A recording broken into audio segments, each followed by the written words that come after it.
हम लोग श्री उपदेशामृत के अध्याय श्लोक 10 को पढ़ रहे हैं और आज इस पे दूसरा दिन है। पहली बार श्लोक सब लोग साथ में बोल लीजिए। सर्वश्रेष्ठ भक्त कौन है, इसके बारे में चर्चा हो रही है और श्लोक को दिख रहा हो अगर आप लोग को सबको श्लोक दिख रहा है। कर्मेभ्य परितो हरे प्रियतया, सब लोग मेरे साथ में बोलिए। कर्मेभ्य परितो हरे प्रियतया व्यक्तिम ययुर्ज्ञानिनस् तेभ्यो ज्ञान विमुक्त भक्ति परमाः प्रेमैकनिष्ठास्ततः तेभ्योस्तः पशुपाल पंकज दृशस्ताभ्योऽपि साराधिका प्रेष्ठा तद्विदीयं तदीय सरसी ताम्नाश्रयित कः कृति। कर्मेभ्य परितो हरे प्रियतया व्यक्तिम ययु, व्यक्तिम ययु ये शास्त्रों के द्वारा बताया गया है कि कर्मेभ्य कर्मियों से, परितः हर तरह से, ज्ञानिनः हरे प्रियतया ज्ञानी जन हरि को अधिक प्रिय हैं, जो लोग ब्रह्म ज्ञान का अनुसंधान कर रहे हैं।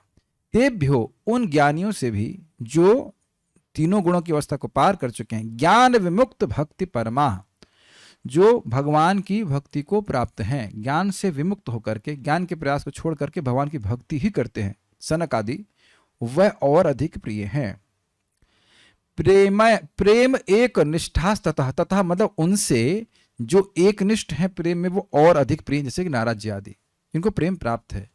और तेभ्यस्ताः पशुपाल पंकज दृशस्ताः मतलब वो स्त्रियों का समूह अर्थात वो गोपियां, तेभ्य उनसे अर्थात प्रेमी जनों से जो श्रेष्ठ हैं, जो वो गोपीजन कैसे हैं, पशुपाल पंकज दृश्य, कृष्ण जो गोपाल हैं उनके चरणों की आश्रित हैं। ताभ्य अपि सा राधिका, और उन गोपियों से भी श्रेष्ठ हैं श्रीमती राधा रानी। याद आ रहा है श्लोक इस प्रकार से। प्रेष्ठा तद्वदीयम, इयम मतलब यह है और तद्वत मतलब उनके जैसी, किनके जैसी, श्रीमती राधा रानी के समान प्रेष्ठ, प्रेष्ठ है अर्थात प्रिय हैं। किसको प्रिय हैं? भगवान श्री कृष्ण को। तो यानी जिस प्रकार श्रीमती राधा रानी प्रिय हैं कृष्ण को, उसी प्रकार तद्वत उसी प्रकार इयम तदीय सरसी, तदीय मतलब उनका, यह उनका सरसी अर्थात सरोवर भी भगवान श्री कृष्ण को प्रिय है। ताम नाश्रयित कह कृति, इस राधा कुंड का कौन कृति अर्थात विवेकी पुरुष आश्रय नहीं लेगा। सबको श्लोक समझ में आ रहा है? ठीक है। अब प्रभुपाद जी की व्याख्या हो रही इस प्रकार से कि कर्मी जन कौन होते हैं। तो वहां पे बताया गया था कुछ लोग निपट भौतिकतावादी हैं, वह वेद की आज्ञा मानते ही नहीं और वह केवल भोग के लिए कार्य करते हैं। तो उनसे श्रेष्ठ कर्मी जन है, बात ध्यान देने, उससे श्रेष्ठ कर्मी जन वह है जो वेद की आज्ञा मानते हैं लेकिन अपनी इंद्रिय तृप्ति के लिए। तो देखिए एक बात बताई गई थी कि कर्मी भी प्रिय हैं क्योंकि वो वेद की आज्ञा मान रहे हैं। यहां ये नहीं बोल रहे हैं कि कर्मी प्रिय नहीं है, उन्हें कर्मियों से ज्ञानी अधिक प्रिय है ये कहा गया है। ऐसा नहीं कह रहे।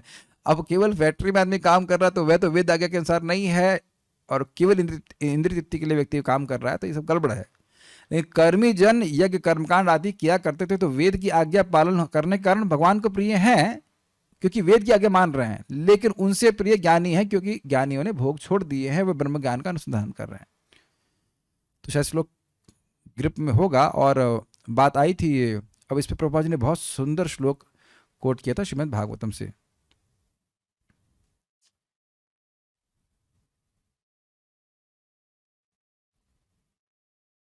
नूनं प्रमत्तः कुरुते विकर्मा यद इंद्रिय प्रीतय आपनोति न साधु मन्ये यत आत्मनोयम असन्नपि क्लेशद आस देह। तो यहाँ बड़ा स्पष्ट कह रहे हैं भगवान। यहाँ प्रभुपाद जी ने श्लोक क्यों कोट किया था? कर्मियों को नहीं, विकर्मियों को डिफाइन किया गया था। नूनम प्रमत्तः कुरुते विकर्म, निश्चित रूप से वह पागल हैं। प्रमत्तः प्रकृष्टेन मत्तः, पगले हैं। क्यों? कुरुते विकर्म, वो विकर्म करते हैं। तो वो क्यों करते हैं? जब गलत काम है तो क्यों करते हैं? कहते हैं यत इंद्रिय प्रीतम आपनोति, क्योंकि वह इंद्रियों को अच्छा लगता है इसलिए वह स्वीकार करते हैं। कोई भी कार्य अगर हम करते हैं जिसका वेद आदेश नहीं देता है और केवल इंद्रिय तृप्ति के लिए करते हैं तो इसे विकर्म कहा जाता है। यदि हम नहीं मानते, इससे कोई फर्क नहीं पड़ता, वेद कहता है तो ये विकर्म होता है। तो कह रहे हैं कि ना साधु मन्ने, भगवान कह रहे हैं मैं इसको अच्छा नहीं मानता। मैं इस पे एक भक्त को बोल रहा था कि कई सालों तक मैं इस प्रवचन को बोलता हूं, बोला मतलब उस पर श्लोक करता था, और ये ब्रह्मचारियों के श्लोक है। ये ब्रह्मचर्य पालन करने में श्लोक माना जाता है। इससे पहले वाला भी को नायम देहो देह भाजाम निर्लोके इत्यादि। लेकिन बोला किसी को गया है? ये घर में बोला गया है। आप लोग आश्चर्य करोगे कि भगवान ऋषभदेव राजा है और उनके 100 पुत्र हैं। उनके 100 पुत्र हैं, जिसमें भरत महाराज सर्वश्रेष्ठ है। कभी सोचे आप इस तरह से? एक पिताजी अपने बच्चों को बोल रहे हैं, और ये श्लोक का उपयोग ब्रह्मचारी क्लास में होता था। और बोला भी गया है वर्तम धीरा नाम ऐसे वर्तम ऐसे कुछ है कि जो धीर पुरुष है, जो परमहंस हैं, उनके वर्तमान उनके मार्ग का दिखाने वाले भगवान ऋषभदेव। भगवान ऋषभदेव गृहस्थ ब्रह्मचारी नहीं है, बात उसकी बात नहीं हो रही, लेकिन बात ये हो रही है कि सभी को अपने जीवन में वैराग्य को धारण करना चाहिए, चाहे वो गृहस्थी हो चाहे कुछ। प्रभुपाद जी बड़ा स्पष्ट बोल चुके हैं, ये चैतन्य महाप्रभु कल्ट वैराग्य विद्या का है। ये नहीं कि गृहस्थ बन गया व्यक्ति तो अब बिल्कुल भोग में प्रवृत्त हो जाए और भक्ति को बिल्कुल छोड़ दे, ऐसा नहीं करना चाहिए। क्यों?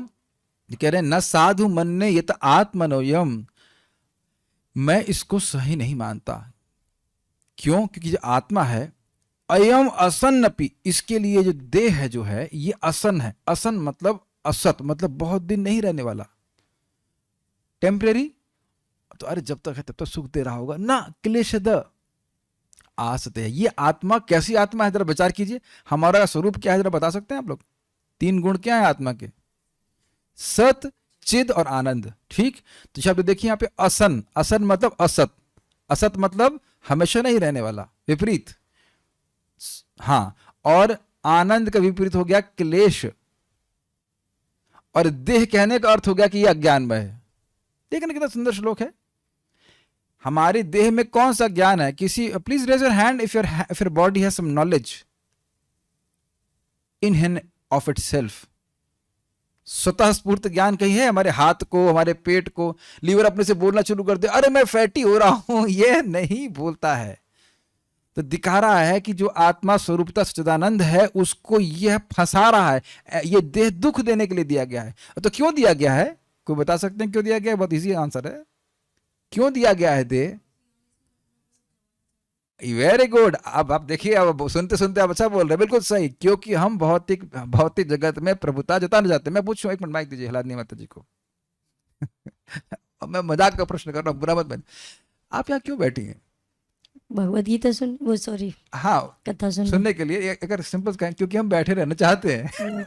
सिंपल बात, दरवाजा खुला है, जा सकते हैं नहीं, लेकिन हम बैठे रहना चाहते हैं इसलिए। और बहुत अच्छी बात है, बैठे रहिए। और जूम पे तो बिल्कुल पकड़ भी नहीं सकता, नहीं किसी तरह पर रुको रुको रुको छुट्टियां पकड़ किसी को रोक दे, नहीं, वो भी नहीं हो सकता है। आप बैठे हो कि बैठना चाहते हो, बहुत अच्छी बात है, बैठे हैं। उसी प्रकार से जगत में क्यों बैठे हैं? क्योंकि रहना चाहते हैं। इसीलिए कह रहे नूनम प्रमत्ता कुरुते विकर्मा। भाई क्यों हम नहीं रहना चाहते प्रभु जी? हम तो, एक हमको भक्त बोल रहे थे आज, हम हंसी बना रहे हैं, हम तो गुरु महाराज को बोल दिए, महाराज जी हम तो अब इसी जीवन में वापस जाना चाहते हैं। हो सकता चले जाए, लेकिन पचड़े में पड़े हुए हो, मेरे पास 10 करोड़ रुपए है, मेरा ये है, मेरे वो ये है। अगर आप जेल से बाहर निकलना चाहते तो अब आप सोचेंगे जेल में आपके पास कितनी रुमाल है? क्या इस बात पे अहंकार आप कर सकते हैं? बताइए, किसी बात पे अहंकार कर सकते हैं? या जेल के बाहर जाकर निकल के, अरे जेल में पता नहीं तुमने कितनी, मैं कहा ये इंचार्ज था, वो था, कोई मतलब है? जेल में है भाई, किस बात का अहंकार रखेंगे हो? जेल कौन सी जेल? सेल कहाँ है? ये सेल है, ये देह ही सेल है। तो ये देह क्यों प्राप्त हुआ? जैसे भी माता जी ने बताया, भौतिक प्रकृति पे प्रभुत्व जताने के कारण। और मैं फिर बोल रहा हूं, आप लोग शायद पकड़े नहीं बात, गीता में हम लोग कल आज सुबह चर्चा कर चुके हैं। हम गुणों का संग कर रहे हैं, किसके द्वारा? बताइए, किसी को याद हो तो टाइप कर दो। हम गुणों का संग कैसे कर रहे हैं? गुणों का संग है ना, रजोगुण तमोगुण सतोगुण का संग कैसे कर रहे हैं? वो कैच नहीं कर पा रहे हैं। Anyone can type? Very nice Varshabhani माता जी, वार्षभानवी देवी माता जी। भाई एक्शंस, कर्मों के द्वारा हम गुणों का संग कर रहे हैं। प्रसाद खाते हो आप, कौन से गुण में है? जरा जोर से बोलिए, था डांट ना सकूं मैं। हाँ जो बोली, बताइए, बोली क्या, कौन से गुण बताइए आप? अब डर गए। तीनों गुणों से ऊपर। यस, समझ में आ गया? ये बोला था सतोगुण में नहीं है प्रसाद, प्रसादम इज दिस दिव्य। ये कथा किस गुणों में? गुणों से परे है, नाम गुणों से परे है। ये हम गुणों में हैं, लेकिन हम ऐसी वस्तु का संपर्क कर रहे हैं जो गुणों के परे है, और इस कारण से धीरे धीरे हमारा जो गुणातीत स्वरूप है वो प्रकट हो जाएगा। प्रभुपाद जी बात को बोलते हैं, आपका स्वरूप है, खाली प्रकाशित होता जाएगा। समझ में आ गया? तो सूत्र क्या सीख रहे हैं? सब कुछ भूल जाए व्यक्ति, इतनी बात जरूर याद रखिए कि अपने कर्मों के द्वारा हम गुणों का संग कर रहे हैं, और अपने कर्मों के द्वारा हम गुणों से अलग भी रह सकते हैं। निर्गुण कर्म करेंगे, भक्ति करेंगे, तो हम अलग रहेंगे इससे। एक बात यहाँ पे आ रही थी, मैं एक सिंपल से एग्जाम्पल से बताऊंगा। शास्त्र का श्लोक है, श्रीमद् भागवत में आप ढूंढ लेंगे। भगवान स्वयं बोलते हैं कि ये जो मदिरालय आदि हैं वो तमोगुण में है, जो सिटी शहर है वह सब रजोगुण में है, जंगल सतोगुण में है, और मम निकेत तू निर्गुण। इतना मुझे याद है। मम, मम मतलब मेरा, निकेत मतलब घर, निर्गुण मतलब निर्गुण। कहाँ बैठे हैं आप राधे माता जी? कहाँ बैठी, किसके घर में बैठी हैं? Got it? यद्यपि लग जरूर रहा है, इसीलिए धाम में आपको आकर अलग महसूस होता है। और अपने घरों में भी अगर आप भगवान के विग्रह को रखते हैं तो वह निर्गुण हो जाता है। आपको पता है जहां शालिग्राम होते हैं वहां 8 किलोमीटर के एरिया में कोई भी मरता है तो वैकुंठ की प्राप्ति करता है, इसीलिए अपने घर में रखा है हमने। वैसे तो वृंदावन में कहीं भी शरीर छोड़ेंगे तो भगवान की प्राप्ति होगी। He is directly Krishna, although आपको सेकंड इनिशिएटेड होना पड़ेगा शालिग्राम की सेवा के लिए।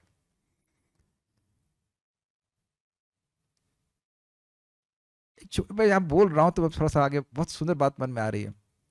जैसे हम किराए पे रह रहे हैं, किसके घर में रह रहे हैं? अपने घर में रह रहे हैं कि किराए पे रह रहे हैं? लादनी माता जी आप बताइए।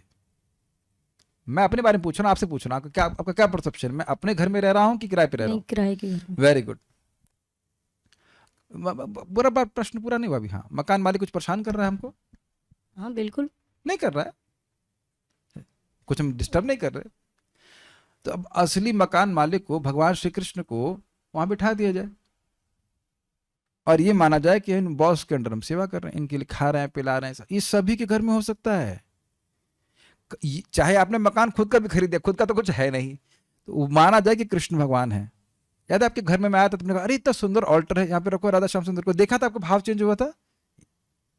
तुरंत भाव चेंज होता है। कृष्ण को एकदम अच्छी जगह रखिए। मकान मालिक को अच्छा रखना चाहिए कि नहीं? सुंदर व्यवस्था हो, पंखा लगा के बढ़िया से रहे, मकान मालिक खुश रहेंगे तो सब कुछ व्यवस्था करके रखेंगे अपने जीवन, ही विल बी हैप्पी। और वो घर आपका मंदिर बन जाएगा। प्रभुपाद जी का शब्द है, हम ये नहीं चाहते कि हम ही मंदिर बनाएं, हम चाहते हैं कि हर घर में मंदिर हो। और उदाहरण तो वृंदावन ही है, 5000 मंदिर कैसे हैं? घर घर में मंदिर है। तो अपने सभी के घर में कम से कम भगवान का फोटो तो होना चाहिए, बड़े आदर भाव से उनको भोग लगना चाहिए इत्यादि, ये समझते हुए कि भगवान श्री कृष्ण हैं यहाँ पे उपस्थित। तो अब आपका घर भी निर्गुण हो जाएगा कि कृष्ण का घर। मैं सब इसलिए बोल रहा था, ये मैं किराए पे रह रहा हूं, मेरा घर नहीं है, घर मकान मालिक का है। अग्रीड? तो अब अगर इस वास्तविक रूप से माना जाए, जो कि सत्य बात है, कृष्ण का घर है, तो कृष्ण के विग्रह को घर में रखिए। अरे विग्रह नहीं रख सकते, शालिग्राम रख सकते हैं अगर आप सेवा वैसे कर सकते हैं तो। शालिग्राम तो स्वयं भगवान है। या विग्रह रख सकते हैं, गौर हृदय को रख सकते हैं, कोई दिक्कत नहीं। गौर हृदय तो अपराधी नहीं रहते। अपराध क्या होता है? अपराध किस चिड़िया के नाम है उनको नहीं पता। जगन्नाथ बलभद्र सुभद्रा को रखिए, अपराध उनको नहीं पता, अपराध की डेफिनेशन जानते नहीं है। They don't know what is offence, they don't know what is offence. कोई अपराध नहीं, रखिए और आपका घर निर्गुण हो जाएगा। सिंपल ना? लेकिन ये काम ना करके लोग 1000 तरह की डॉल रखेंगे और उस ताकि अगले बार फिर से पूजन प्राप्त हो जाए। ये पागलपन है। यही विकर्मियों का लक्षण है। तो ये बात प्रभुपाद ने यहाँ पे बताई थी। अब इसके आगे बढ़ते हैं। ये श्लोक मुझे बहुत अच्छा लगता है, लेकिन हम आगे बढ़ते हैं। मनुष्य जीवन का उद्देश्य 3 प्रकार की दुखमय अवस्थाओं से बाहर निकलना है, जो भौतिक अस्तित्व की भाग रूप है। This is brilliant. ब्रिलियंट क्यों? कौन से दुख हैं? आदि भौतिक, आध्यात्मिक और आदि दैविक। इसको आप एक घेरे की तरह समझिए, निकलने के लिए बोल रहे हैं। बड़ा इंटरेस्टिंग है। आप एक पहला, मान लीजिए मैं यहां बैठा हूं, जैसे फिल्मों में होता है ना, एक हीरो होता है, उसको गुंडों ने घेर रखा होता है। तो मैं यहां बैठा हूं और एक यहां पॉइंट पे बैठा हुआ, और मेरे चारों ओर पहला लेयर है। तो पहली लेयर कौन सी गुंडों की है? आदि आध्यात्मिक, जो हमारे मन और शरीर से उत्पन्न होता है, कोई कहीं और नहीं दे रहा है।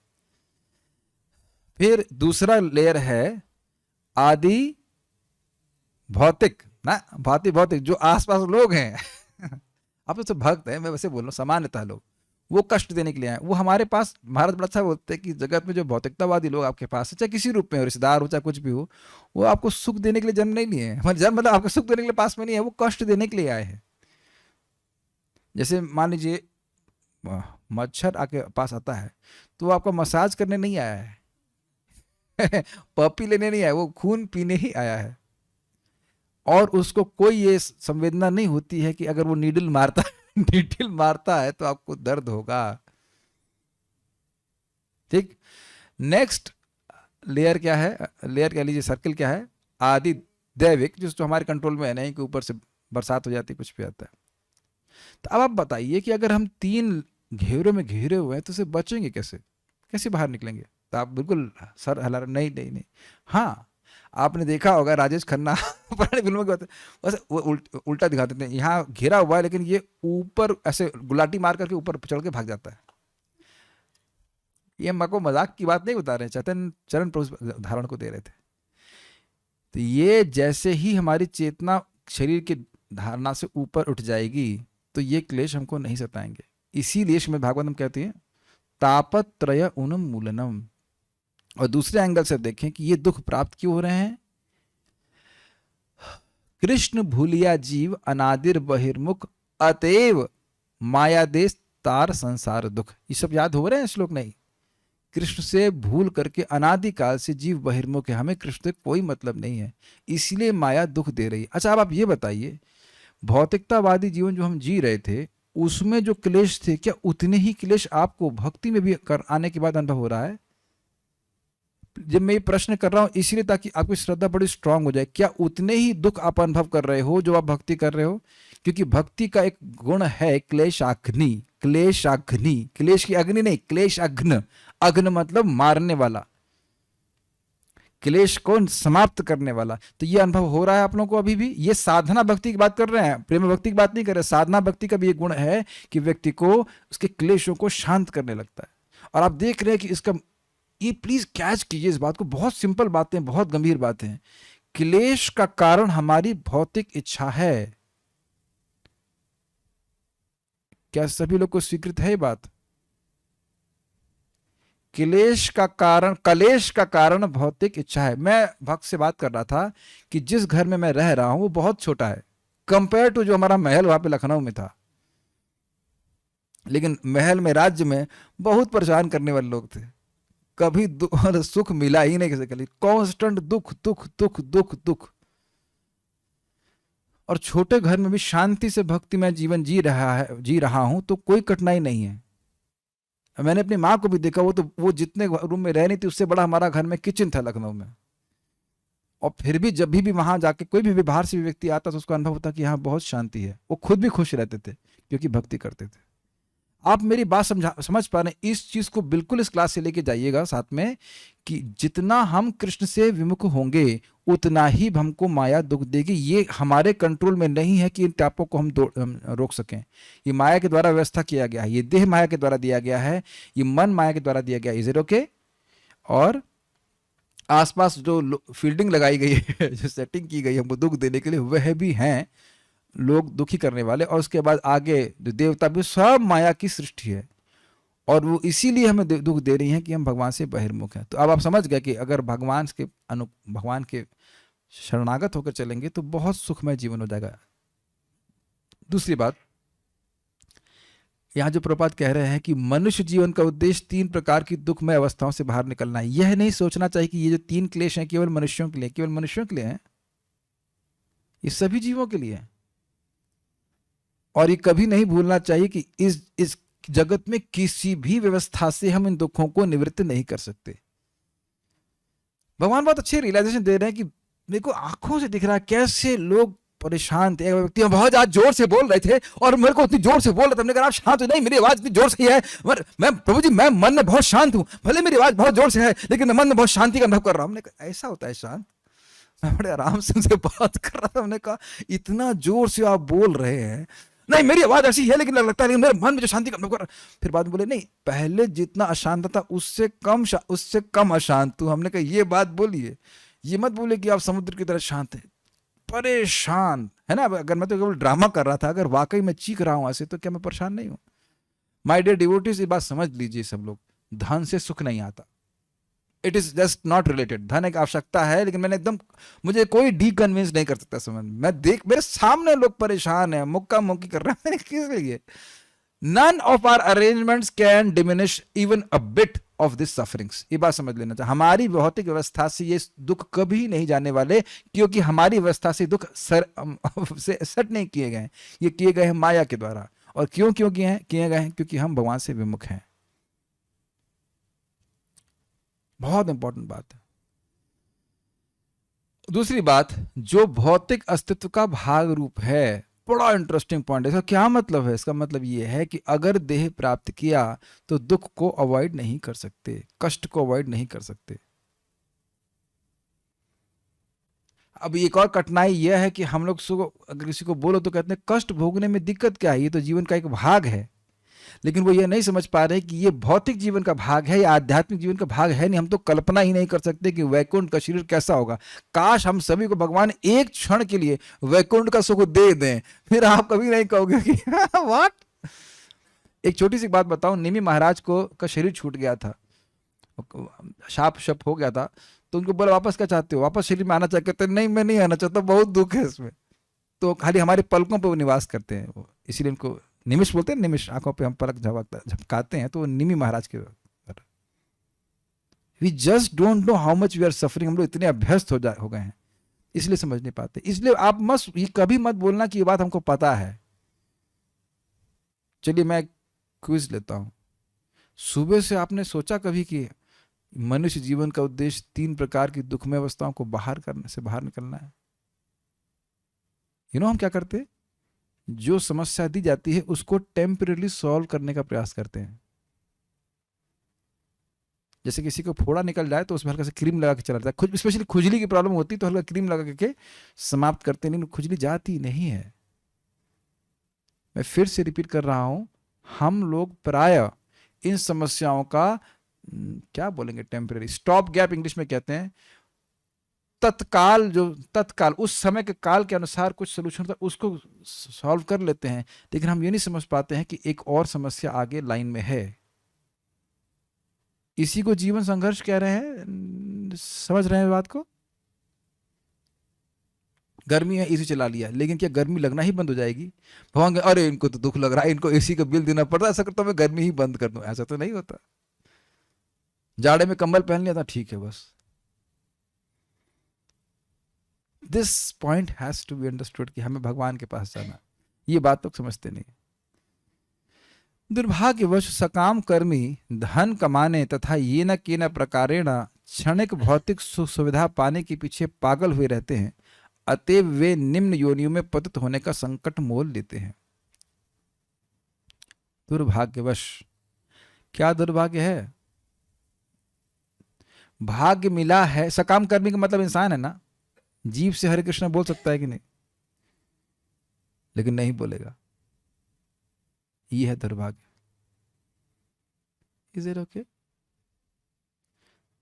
ये मान रहे हैं कि हम लोग को सौभाग्यवश हरे कृष्ण मंत्र मिला है, और नहीं श्रवण कीर्तन करेगा तो मिलने के बाद भी अपने सौभाग्य को व्यक्ति दुर्भाग्य में निर्मित कर देगा। प्लीज इस बात को समझिए। हम लोग सब लोग मान लो आज मर रहे हैं, नहीं मर रहे लेकिन मान लो मर रहे हैं, तो क्या फर्क पड़ता है कि उसने कैसे जीवन बिताया? आज दाल चावल खाया कि पनीर सब्जी खाई? बात बहुत सिंपल लगता है ना? बहुत डीप बात है, इस बात को विचार कीजिए तो कोई फर्क नहीं पड़ता ना। पत्नी सुंदर थी या नहीं सुंदर थी, या पैसे थे या नहीं थे, या क्या था, है ना? झगड़ा करने वाली थी, सेवा करने वाली थी, या भाई ने 1 फीट की जगह दाब दी। बताइए, होता है कि नहीं? झगड़ा करते कि नहीं? 1 फीट 1 इंच के लिए करते हैं, और पूरा सब कुछ छोड़ के यहाँ से दूसरी जगह चले जाते हैं जहाँ कुछ नहीं पता कि हम कहाँ जाने वाले हैं। यही प्रभात बोल रहे हैं। People don't know that tomorrow they can be in dogs body.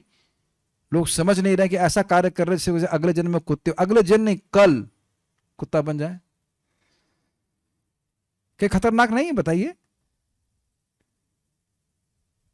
वो भी किसके लिए? क्षणिक भौतिक सुख सुविधा प्राप्त करने के लिए। क्षणिक, कुछ भी लीजिए, आहार लीजिए, निद्रा लीजिए, भय और मैथुन, किसी चीज को भी ले लीजिए, कुछ क्षणों से अधिक कोई सुख नहीं होता है।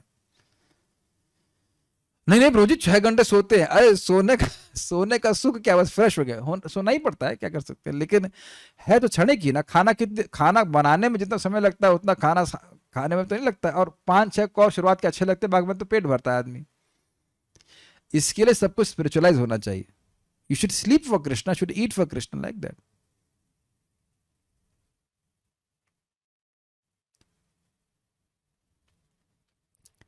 भौतिकतावादी लोग इस भौतिक जगत में सुखी बनने के लिए मूर्तावश अनेक योजना बनाते हैं। अब आप ये समझ लीजिए, योजना बनाने के लिए बुद्धि चाहिए कि नहीं? बहुत अच्छी है, लेकिन उसको मूर्ख क्यों कह रहे हैं? तो वे समझ नहीं पा रहे हैं कि जो माया देवी है उनसे कहीं अधिक बुद्धिमान भी है और उनसे कहीं अधिक शक्तिशाली भी है। वो माया देवी के सामने कठपुतली के समान है। तो जो भी योजना बनाएंगे उसको कैसे ध्वस्त किया जाए, माया बिल्कुल अच्छे से जानती है और ऐसा करती भी है। आप लोग पता है कि नहीं पता है, फोटो मैंने देखा था जगह पे बहुत स्ट्रॉन्ग पुल बनाया गया था। इतने 7.1 रिक्टर या पता नहीं उसके वो अर्थक्वेक को झेल सकता है, भगवान ने 7.2 भेज दिया। समझ में आ ही गया होगा कि क्या हुआ होगा उसके बाद। 7.1 को झेल सकता है, 7. अच्छा भगवान कहते हैं, अच्छा इसका जब मैं टेस्ट लेता हूँ 7.2 में क्या होगा। फिनिश्ड। मैं बहुत पहले पुस्तक पढ़ी थी, इसमें विश्व प्रसिद्ध दुर्घटना ऐसे कर बता रहे थे। तो एक मकान होटल बनाया गया था इंडोनेशिया में, कहीं पे बनाया, आई डोंट केयर, प्लास्टिक का बनाया था सब कुछ, और उसमें आग लग गई थी। आप जानते हैं प्लास्टिक कैसे जलता है? दिख रहे हैं खूब बड़ा, उसमें शराब जो भी मतलब पवित्र कार्य जो करते हैं उसमें करने के लिए बनाया, और फूंक दिए गए उसमें, सारे लोग जल के मर गए सब।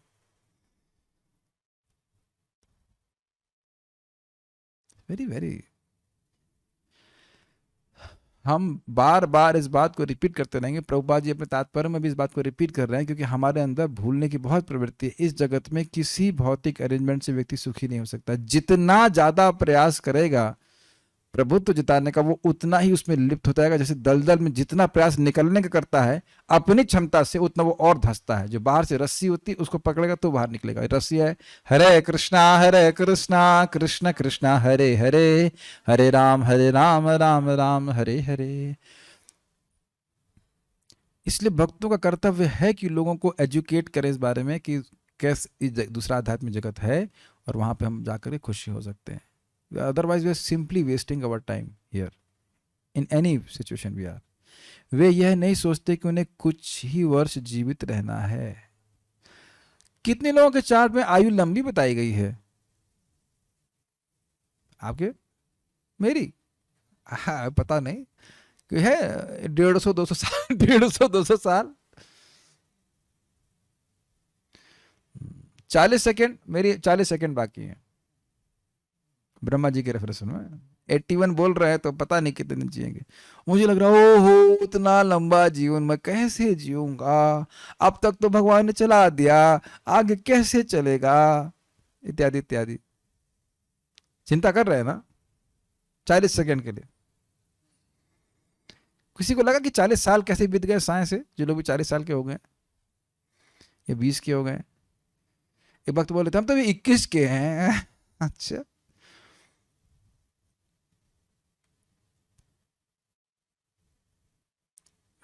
प्रभुपाद जी भागवत में याद है वो शब्द, इस जगत में व्यक्ति कुछ दिन के लिए फड़फड़ाता है याद है शब्द, फड़फड़ाता है और उसके बाद मार दिया जाता है। मृत्यु शामित्र कर्मणि। वे यह नहीं सोचते कि उन्हें कुछ ही वर्ष जीवित रहना है, जिसका अधिकांश भाग इंद्रिय तृप्ति के लिए धन अर्जित करने में बीत जाएगा। This is brilliant. कैसे? सोने में कितने गए घंटे? 6-7 घंटे, तो कितना हो गया? 25%, मोटा मोटी 6-4 जा 24 होता ना। हाँ, 25% जीवन तो सोने में निकल गया। परम पूज्य राधा गोविंद महाराज कहते हैं कि जब आदमी 6 घंटा सो रहा है, अगर वो एक साथ सोए तो मान लो 100 साल के लिए जी रहा है, तो 25 साल तो सोता ही रहा वो। है कि नहीं? क्या करा जाए बताइए। और खाने में और बाकी सारे कार्य करने में, परिवार को पालन करने में, इसी में व्यक्ति अपना जीवन व्यतीत कर देता है। अंत तो गत्वा ऐसे कर्म मृत्यु के साथ धरे के धरे रह जाएंगे। बड़ा स्पष्ट है। आप चाहे किसी भी आश्रम में हो, सुबह आप क्या कर रहे हैं इस पे निर्भर करता है कि आपकी प्रायोरिटी क्या है। मैं फिर से रिपीट कर रहा हूं, चाहे किसी भी आश्रम में हो, यदि मैं ये कह रहा हूं कि इस वजह से मैं क्लास नहीं जा सकता या पढ़ नहीं सकता, तो फिर ये हम मनुष्य जीवन के महत्व को समझे ही नहीं है। चाहे आप कितने भी, हम लोग कितने भी उत्तर सही लिख दें कि मनुष्य जीवन का उद्देश्य भगवत प्राप्ति है, लेकिन सुबह शाम क्या कर रहे हैं इसका ये प्रैक्टिकली दिखेगा तब हम, जिससे कि हम कर क्या रहे हैं उस पर निर्भर करता है। क्या चुनाव किया है हमने, क्या चुनाव हमने किया है। अब मेरी बात समझ रहे हैं? क्या शाम को हम गीता भागवत पढ़ रहे हैं या बस दुनिया की बातें कर रहे हैं? मैं आपके हाथ जोड़कर बोल रहा हूं, प्लीज बात को समझिए कि जो हम ये बोलते हैं इसका बड़ा प्रभाव हमारे चित्त पे होता है, बहुत ज्यादा प्रभाव होता है,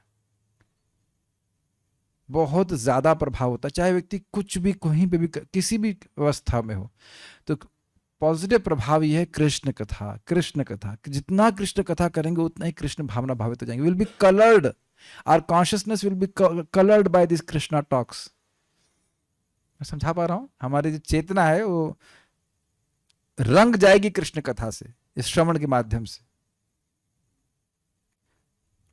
अभी तो जैसे मेरा स्वास्थ्य थोड़ा ठीक हो जाएगा, मैं सोच रहा हूँ संडे को हम 4 घंटे 5 घंटे खूब क्लास देंगे। मन कर रहा है मेरा। अगर आप लोग की रोज तो हम 1 घंटा करते हैं, लेकिन अगर आप लोग का अनुमोदन हो तो 2 घंटा पूरा, कम से कम 2-3 घंटा तो पढ़ा जाए। बल्कि मैं कहूँगा कि मेरी एनर्जी थोड़ी बच जाए तो आप भक्त लोग भी पढ़ सकते हैं, ठीक से पढ़ सकते हैं, वो पढ़ें और मैं कोई व्याख्या करूँगा। Should be like this. फिर कीर्तन करें, कथा करें, संडे को तो कम से कम जिए, जो लोग नहीं कर पा रहे हैं इस प्रकार से रोज। तो मानव जीवन इसी चीज के लिए है। ये बात आप लोग को मैं याद दिला रहा हूं कि हम लोग जब ग्रंथ पढ़ रहे हैं तो मृत्यु से मुक्त हैं, ऐसा हमारी कोई भौतिक व्यवस्था का लाभ नहीं है कि नहीं? आप लोगों को सीटीसी बोलते हैं, क्या बोलते हैं, सीटीसी होता ना, पैकेज में आपको मृत्यु से मुक्त कर देंगे, ये नहीं लिखा हुआ है।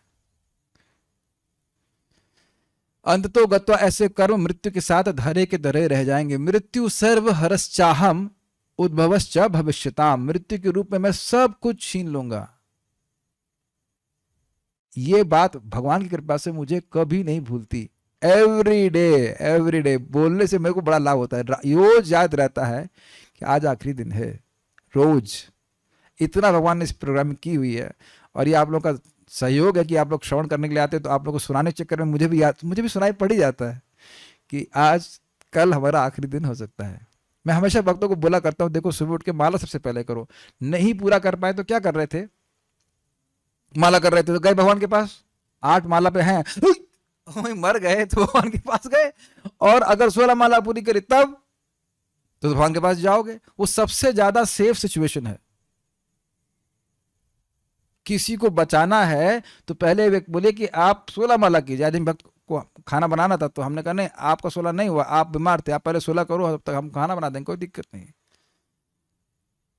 बचाने का तरीका यही है, लोगों को 16 माला जाप कराया जाए। ये है दायित्व लेने का मतलब। दिस इज द दायित्व ऑफ टेकिंग द दायित्व। ये रिस्पॉन्सिबिलिटी लेने की रिस्पॉन्सिबिलिटी है कि लोगों को एजुकेट किया जाए कि 16 माला कीजिए, भगवान के पास जाइए। ये अफेक्शन है। समझ रहे हैं बात? This place is not nice, this material world is not a place where you can smile. मुस्कुराइए आप बहुत ही जगत में है। ऐसा नहीं है, ऐसा नहीं है। This is a nasty place. I am not talking about Vrindavan, I am just in general material world की बात कर रहा हूं। भौतिकतावादी यह नहीं सोचते कि इस शरीर को त्यागने पर वे निम्न पशुओं या पौधों या वृक्षों का शरीर धारण कर सकते हैं। आप लोगों के घर में एसी तो होगा ही, मतलब होगा या नहीं होगा हमको पता नहीं, कूलर तो कम से कम होगा। सोचिए अब धूप में खड़ा रहना पड़ता, कभी कितनी चिलचिलाती धूप होती है।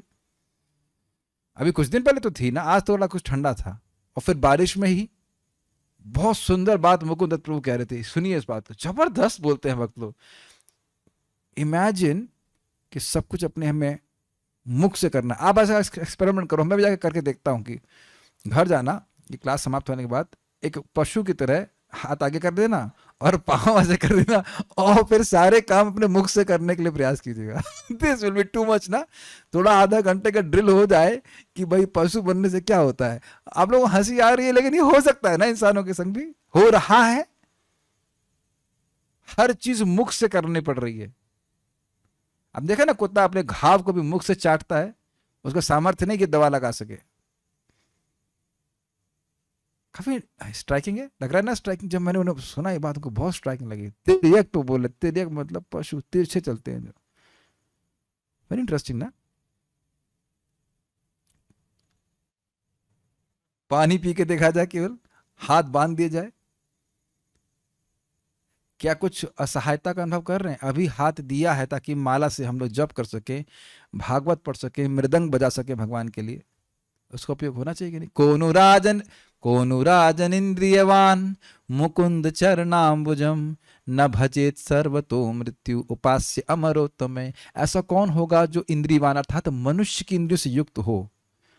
और कोनु राजन इंद्रियवान मुकुंद चरणाम्बुजम, भगवान मुकुंद जो मुक्ति के भी इस आनंद को कुत्सित करने वाले हैं, उनका भजन नहीं करेगा। तो उनका भजन नहीं करेंगे तो क्या नुकसान होगा? तो कहते हैं न भजेत सर्वतः मृत्यु। नहीं भजन कर रहा है तो हर जगह हर पग पे मृत्यु है। उपास्य अमरोत्तमय। और वह मुकुंद भगवान श्री कृष्ण कैसे हैं? अमरों में जो उत्तम है, जो अमरों में उत्तम है, उनके द्वारा उपास्य हैं। तो जो बताइए, जो सर्वथा म्रियमाण है, मरने वाला ही है ना। हम सब में एक बहुत सुंदर गुण है ना। क्या गुण है? मरेंगे जरूर। लादनी माता जी, आपको शास्त्र मुझसे भले कम आता हो, लेकिन हम दोनों एक गुण में बराबर हैं। मरेंगे जरूर, है कि नहीं? ये एक गुण में तो कोई कमी नहीं है। स्त्रियों में पुरुष में एक गुण बहुत कॉमन है। क्या गुण है? मरने वाले हैं, कभी भी मर सकते हैं। तो अब जो अमरोत्तम है वह भगवान की उपासना कर रहे हैं, तो जो सर्वथा म्रियमाण व्यक्ति वह क्यों नहीं करेगा? क्यों नहीं कर रहा है? Does it make sense? और इंद्रियवान, आपकी आंखें राधा श्याम सुंदर को देख सकती हैं। और आपने सुना भागवत 10.12.39 कि जो भगवान के रूप को एक बार भी देखता है तो भगवान उसे भागवती गति देते हैं। आज भोग लगा रहा था भगवान को, तो मैं स्मरण रहा था, पूतना तो नहीं हूं, बढ़िया से घी डालकर ठाकुर जी को भोग लगा राज शालिग्राम को, तो कृष्ण स्वीकार करेंगे ही, है ना। आप सब लोग भी ऐसे प्रेम से खिलाते होंगे भगवान को, उसमें क्या कठिनाई है? बड़ा उत्साह रहा था हमको। जब पूतना तो नहीं थी ना, कोई सन्यासी वगैरह कुछ तो नहीं थी। पूतना को जब मां भगवान ने बना लिया तो Krishna, what fault I have which he will see.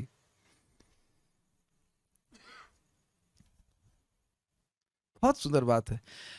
दोनों तरह से देखिए। जो भौतिकतावादी, बहुत अच्छा, सुनिए बहुत अच्छी बात है। भौतिकतावादी नहीं देख रहे हैं, सुनिएगा, बहुत इंकरेजिंग है। भौतिकतावादी नहीं देख रहे हैं कि भौतिकतावादी कर्म करने से वह पशु और निम्न योनि में जाएंगे। ऐसे ही हमारे प्यारे भक्तों, हम लोग नहीं देख पा रहे हैं कि हरे कृष्णा कृष्ण कृष्ण हरे हरे, हरे राम राम राम हरे हरे। भगवान का कीर्तन करने से, भगवान को प्रणाम करने से, भगवान को दीप दान करने से, भगवान की सेवा करने से हमको एक चिन्मय शरीर प्राप्त होगा। क्षमा कीजिएगा, हो गया है। प्रमाण 8.3.2 भागवत। यद एतद सच्चिदात्मकम। जैसे ही कोई व्यक्ति भगवान को प्रणाम करता है, भगवान उसके देह को चिन्मय बना देते हैं। 5:1-35। जैसे ही कोई व्यक्ति नाम उच्चारण करता है, उसके भगवान उसके शरीर को कर्म बंधन से मुक्त कर देते हैं, दिव्य बना देते हैं। प्रमाण है, आप लोग वहां पे जाके देख लीजिएगा। बहुत सुंदर महाराज बता रहे थे। तो आप लोग आश्चर्य कर गए, फिर रोग क्यों आ रहा है? ये तो भगवान की माया है। जैसे ही कृष्ण प्रणामी न पुनर्भवाया। आप मेरी बात समझ रहे हैं? अगर ये सुनेंगे उसके बाद भी कोई व्यक्ति भक्ति छोड़ेगा, बहुत बड़ा दुर्भागी होगा, बहुत बड़ा दुर्भाग्यशाली होगा। श्रद्धा नहीं होगी तभी उसको ऐसा करेगा।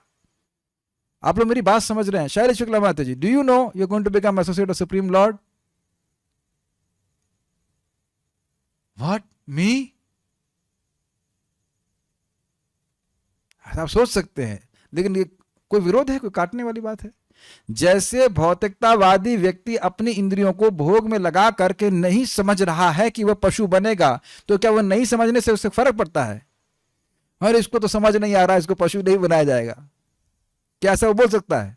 उसी प्रकार से जो भगवान का नाम बोल रहा है, वो समझे या न समझे, वो भगवान का पार्षद बनेगा। क्या प्रमाण है? सर्वधर्मोजिता विष्णु नाम मात्रे का जल्प कहा।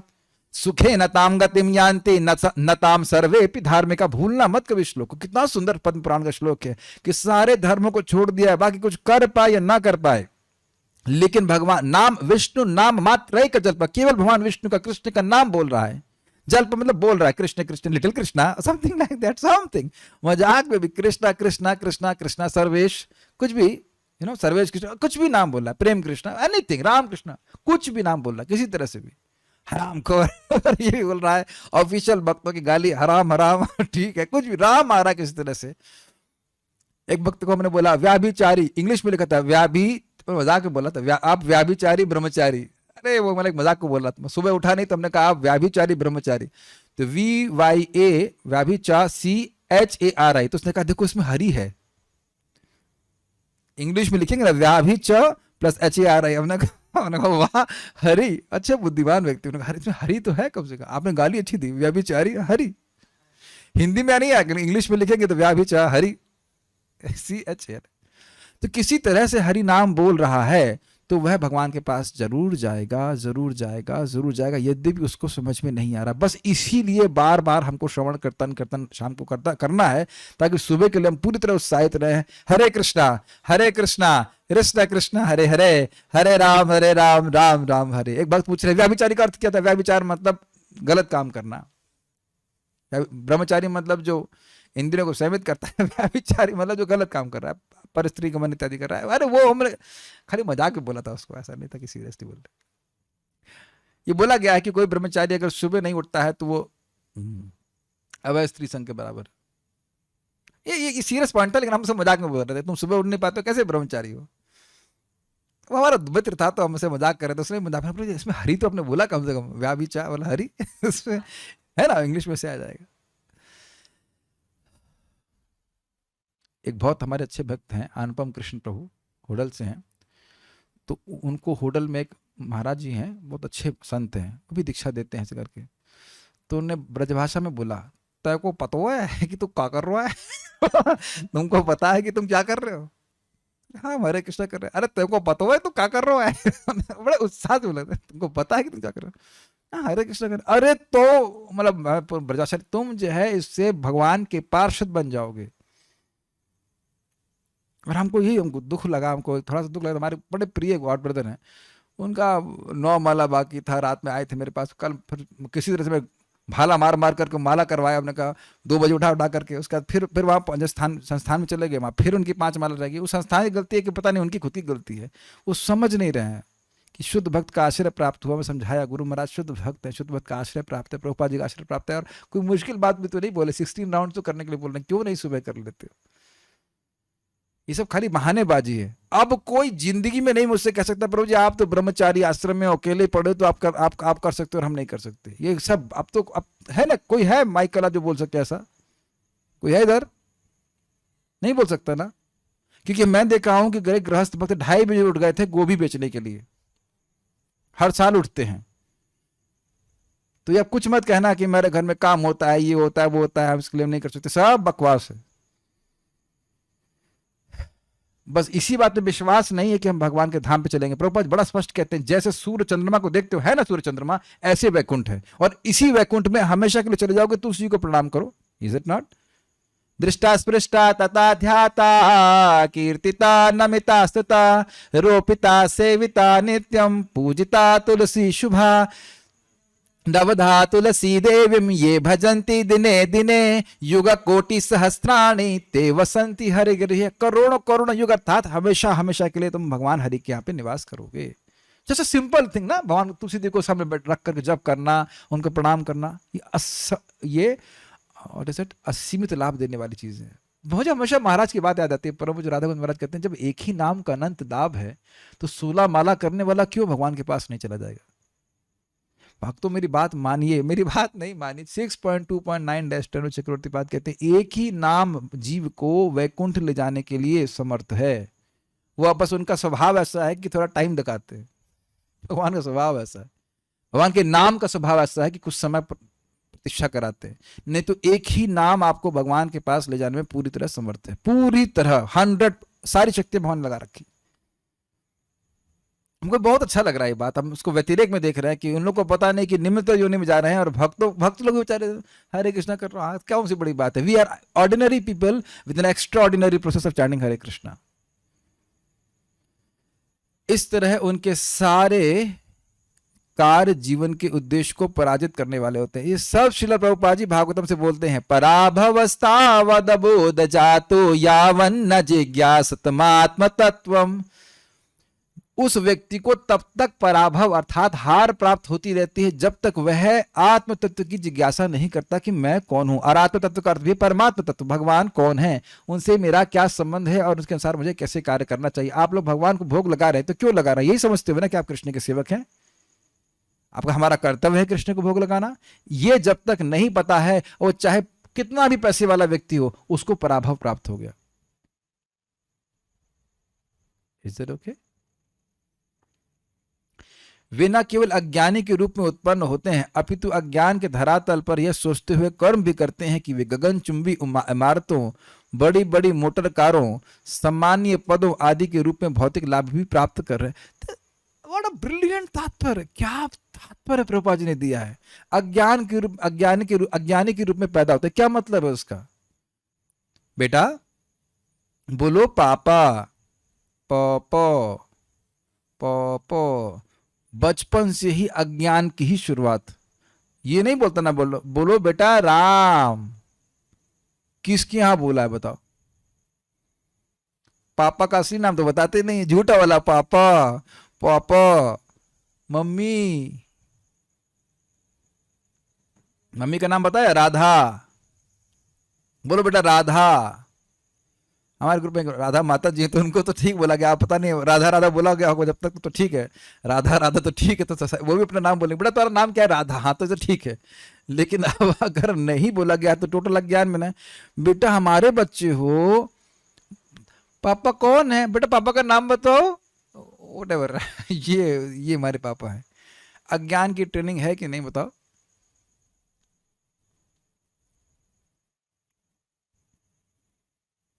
और उसके बाद जो भी पढ़ाई करते हैं उसमें कहां बताया गया कि आप आत्मा हो?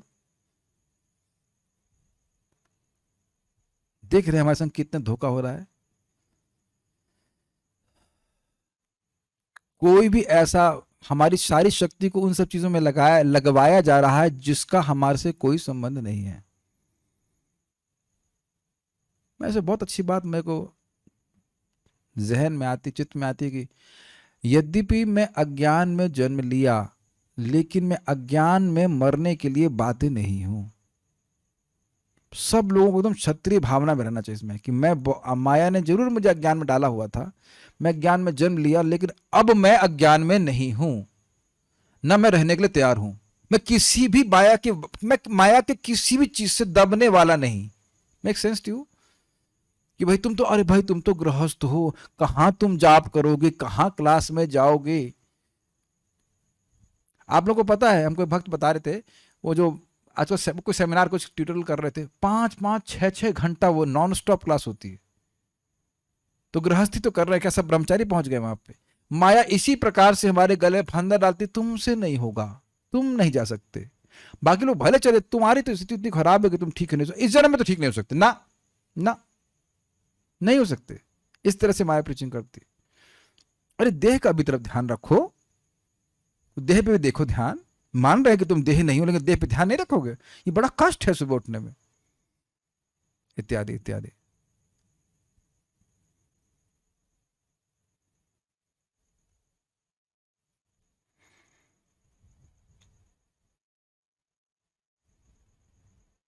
चिढ़ जाना चाहिए जब कोई व्यक्ति बोले कि आपको तो, आप तो, मुझे बताया था ना, आप तो आईएएस बन जाते, और सारे आईएएस सुखी हैं।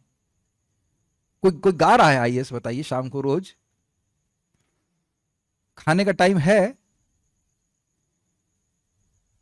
हमको सही में जब ऐसे कोई रिश्तेदार भी ऐसा बोलता है, हमको बहुत क्रोध आता है। आप लोगों को पता नहीं आता है कि नहीं आता? अरे भाई जीने के लिए भगवान दे रहे हैं, बस ठीक है, हमको और नहीं चाहिए कुछ जगत में। हम बड़ा अच्छा लग रहा है, हमारे एक मित्र हैं, बहुत अच्छे मित्र हैं, उनको प्रमोशन मिल रहा था, फिर भी 11 साल से प्रमोशन नहीं लिए।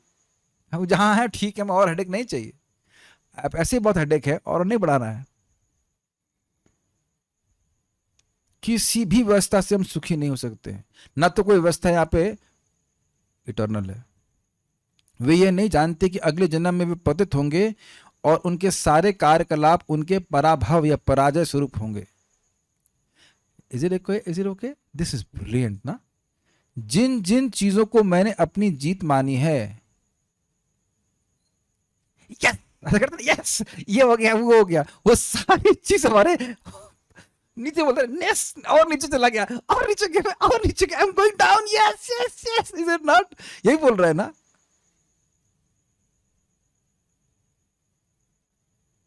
मेरी बात समझ में आ रही है कुछ? मैं एक ईमानदारी से बात बोलता हूँ। हमको एक व्यक्ति हैं जो कुंफू फाइटर थे, उनको बहुत पसंद करता था मैं, उनकी शार्पनेस और जिस तरह से वो लड़ते थे ऐसे करके। और अब बहुत दिन से उन्हें कोई मूवी नहीं बनाई। यू नो व्हाट, भाई? क्योंकि अब वो बौद्ध धर्म की तरफ, मेडिटेशन की तरफ आकर्षित हो रहे हैं। आप लोग, मैं भी कुंफू स्टार नहीं हूँ, पता है, पिछले जन्म में शायद चाइनीज रह गया हूँ, मुझे पता नहीं क्यों आकर्षण का जो प्रिसीजन था उनको बहुत अच्छा लगता था। लेकिन मैंने नोट किया कि अगर वो उससे सुखी हो रहे होते तो वो अंत तो करते ही रहते ना। क्यों छोड़ा उनने? वो बहुत एक्सपर्ट बन गए, सब कुछ बन गए, लेकिन उससे वह संतुष्ट नहीं हुए। यही दुर्योधन का वाक्य याद है ना? मरते समय अश्वत्थामा को बोला कि बहुत सुंदरियों का भोग किया, बहुत अच्छा खाने को मिला, लेकिन मैं उससे संतुष्ट नहीं हुआ। सुन करके हमको समझ लेना चाहिए कि भगवान की भक्ति के अलावा हम किसी भी चीज से संतुष्ट नहीं हो सकते। परम पूज्य महाराज राधारमण महाराज भी अच्छा बोले थे। एक भक्त बोल रहे थे कि गृहस्थी ब्रह्मचर्य, कहते हैं गृहस्थी में भी सुख भगवान की भक्ति का ही है। This is very important. आज भी मैं जब सुबह उठा तो मुझे भगवान की बात याद आ रही थी, प्रभुपाद की बात आ रही थी कि ऐसा नहीं है कि कोई व्यक्ति गृहस्थी तो सुबह सोने का लाइसेंस मिल गया उसको। भगवान श्री कृष्ण जब गृहस्थी में है तो भी वो सुबह उठते हैं।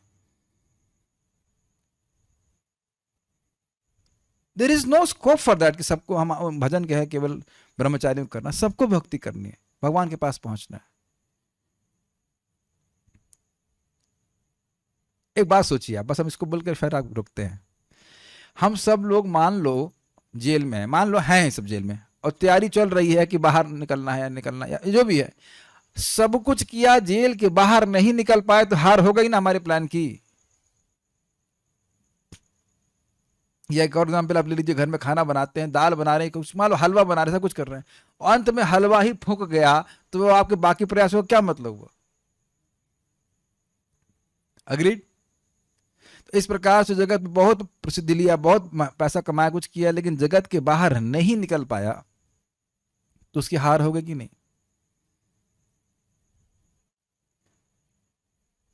ये देखने का सामर्थ्य होता है। हमारे एक मित्र हैं, उनके ताऊ जी की मृत्यु हुई, वो ज्वेलर्स में है, अच्छे खासे पैसे कमाने वाले हैं। तो वो भक्त है, तो अपने पिता को समझा रहे थे, पापा अब देखो ताऊ जी का शरीर छूट गया, अब तो भक्ति करो। नहीं, मैं दुकान में ही मरूंगा।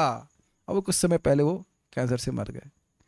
अब ठीक है, लड़का भक्त है तो कुछ उनका उद्धार हुआ होगा, स्वाभाविक सी बात है, लेकिन है ना वेस्ट। तो प्लीज हमको, हर व्यक्ति को स्वयं समझना है कि मुझे अपना कल्याण करना है, चाहे पूरा विश्व इसके अगेंस्ट चल जाए।